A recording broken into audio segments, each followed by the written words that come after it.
দেখো বন্ধুরা, সকাল থেকে কাজকর্ম করে নিয়ে এবার আমি চান টান করে পুজো করতে বসে গেছি। তো চুলটা একটু গুটিয়ে নিচ্ছি, কারণ চুলটা খুলে তো পুজো করতে নেই।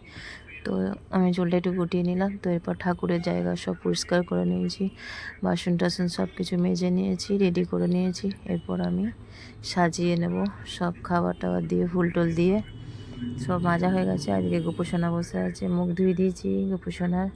আর এদিকে দেখো, বৃহস্পতিবার দিন ফুল কেনা হয়, তো কতগুলো ফুল দিয়েছে দেখো। আজকে অনেক ফুল দিয়েছে, ভালোই হবে, একটু বেশি করে সাজানো যাবে। আর বৃহস্পতিবার একটু বেশি ফুল দিয়ে সাজানো হয়। আর এদিকে আমশাকাটা দেখো কত বড় দিয়েছে, ছোট্ট ঘটের মধ্যেই এত বড় আমশাকা। তো দেখো, যাই হোক, কত সুন্দর লাগছে। পুজো আমি করে নিচ্ছি, এরপর সব সাজিয়ে খেতে পেতে দিয়ে দিয়েছি। তো এরপর আমি একটু আরতি করে নিচ্ছি। দেখো সুন্দর লাগছে, মা লক্ষ্মীকেও খুব সুন্দর লাগছে, ফুল দিয়ে সাজিয়েছি। দেখো সিংহাসনটা কত সুন্দর লাগছে। আর এদিকে গোপুকে তুলসী পাতা দিয়েছি।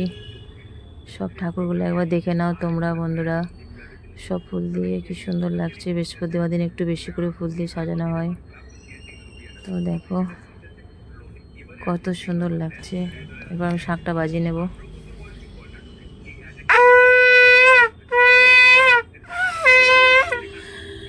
পুজো হয়ে গেলে আমি একটু পাঁচালিটা পরে নেব। তো তারপর আমার পুজো কমপ্লিট। এরপর আমি খেয়ে নেব।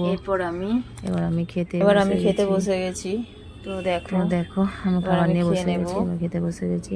তো আমি একটু খেয়ে নিই। আমার ভিডিওটা যদি ভালো লাগে তো প্লিজ বন্ধুরা লাইক সাবস্ক্রাইব করো, আমার পাশে থেকো, ভালো থেকো, টাটা।